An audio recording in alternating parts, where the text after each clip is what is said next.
So what I'm going to be talking about is how a humble table lamp inspired the invention of something that could potentially relook at how we see technology as a learning aid in education and probably even how we interact with computers in the very first place. Now this is taking too long to move. Yeah. Okay. So the device on the right hand side is what came out of the inspiration from the table lamp. I'll describe what it is, but what it does is it creates an augmented reality for the user. And the best part is there is no wearable technology, like you don't have to wear anything. You don't even touch the device once it's on. You're interacting with the physical surface that's in front of you. And while it sounds high-tech, it's pretty simple. There's a projector right up front. There's a tiny little camera somewhere around here. And that green light is coming from the brain of this device, which is a Raspberry Pi 4. Not a dessert, a very tiny computer on a credit card size chip, and quite a powerful one at that. And what it does is it teaches maths. I will come to how it does that in some time. Before that, let's set up a little bit of context and the reason for why it exists. So, like I said, in 2015, 2016, I was in Bombay. I got introduced to this makers community, which gave me a space to use my hands, which I love doing a lot. And the last picture is misleading. I'm just making coffee, nothing fancy. I'm using a hot air gun to make coffee out there. At the same time, I started getting involved with an NGO based out of Bombay. So I started going to schools, visiting them as art teacher or art facilitator or judge in art competitions, which was mostly about drawing and art. But at the same time, I did get to interact with the students and the teachers there and see the environment out there.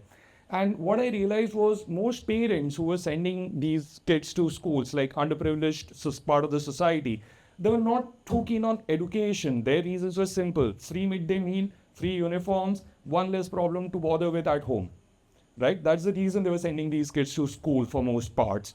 And as you can see, lack of technology, right? So you see those 2, 3 computers somewhere towards the end of the class. That's 3 computers for 40 children. And this is one of the better funded schools because it was adopted by an NGO. A lot of other schools, the children had never seen a smartphone in their lives. And this is in 2020, like 2016 to 2020, that period. So I'm not talking about old ages.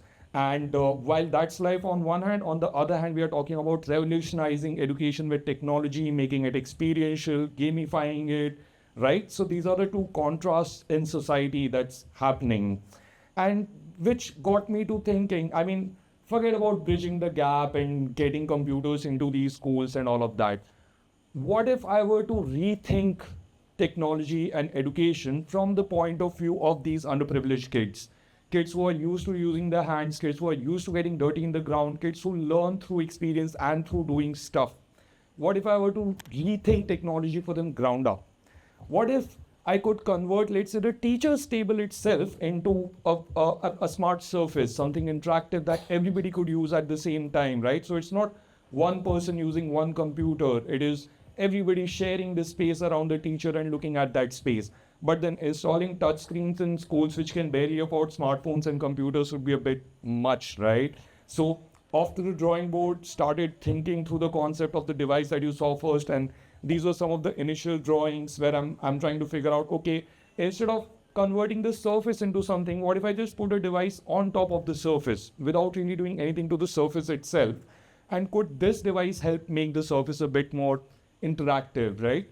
So this was the very, very first prototype that I came up with. It's a glorified stand with a webcam on top, nothing fancy there. And this had to be connected to a laptop because all the code was running out of there. But this was nonetheless still a starting point to see a proof of concept.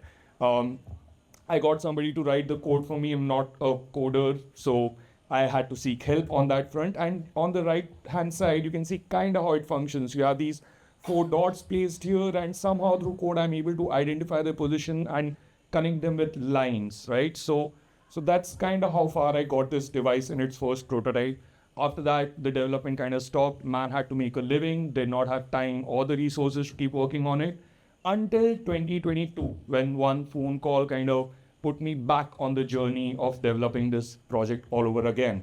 And here you see me like messing with a projector and trying to put some acrylic parts together to create a new version of the device.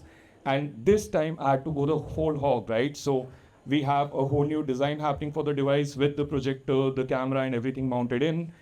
We have a freshly worked out user interface which did not exist before. a far more complex code able to identify a lot more.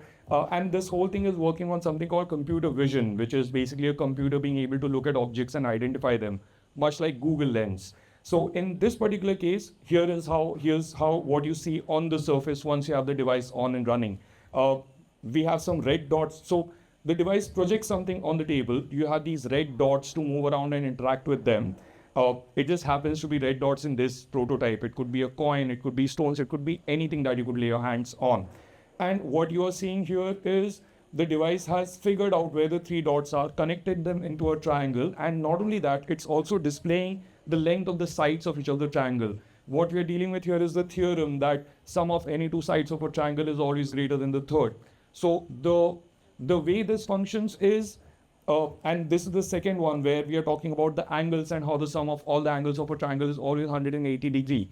Instead of giving you a theoretical proof, I'm giving you a practical proof where you move the dots around as you want, break the triangle as much as you like, you will never exceed the value or change the value of 180 degree.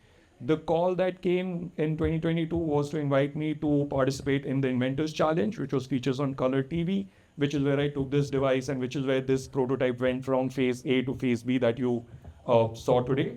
And yeah, I won at the end of the episode thanks to this. And this is kind of my vision for what the device could finally be. I'm still working on it. I'm still trying to find the right avenues to give me the proper funding and resourcing to work on this further. I do hope to bring it out in public pretty soon. Yeah. That's pretty much it. Yeah.